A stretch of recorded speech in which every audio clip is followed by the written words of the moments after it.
masu kwacen waya idan mutane suka ɗauki doka a hannunsu akwai alhaki har ya zama ɗaukan dokan ta kai ga yin kisa da sauransu? To alhamdulillah duk ƙasar da take tana da hukuma, tana da jami'an tsare, tana da waɗanda suke kula da harkokin al'umma.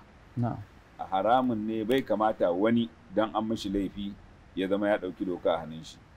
Wannan ɗaukan doka a hannu idan da za ta zama halas, to mutane da dama za su yi amfani su fake da wannan.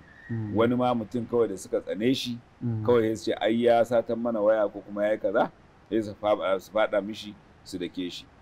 Da mutum za a ce an bar doka a hannu, kawai wani mutum yana bin ka bashi, idan ya ga dama sai zo ce ka mishi sata, sai ya kama kai ya yanke maka hannu, ya ce ai doka shine a yanke hannu. Saboda haka ba a yadda komai zafin abu waɗansu su ɗauki doka a hannunsu. Daga ɗaukan doka a hannu shine yake zama waɗansu wancan da aka ɗauki dokan suka yi abubuwa, ƴan uwan wancan su ma ya ce za su ɗauki doka a hannunsu, ya ce za su yi ramuwar gayya. To kaga ƙasar za ta zama ta ruɗe da ruɗani. Daga nan kuma akwai wanda suke dama hakan suke jira 'yan kaɗan, barayi ne waɗansu, saboda ya shiga gungun waɗannan sai a fara fasa mutane shago, sai kuma abin ka ga ya juye ya zama na ƙabilanci, ko ya juye ya zama na addini, ko kuma ya zama wani abu daban a ƙasar. Saboda haka mutum ya haƙura ya kai ƙara.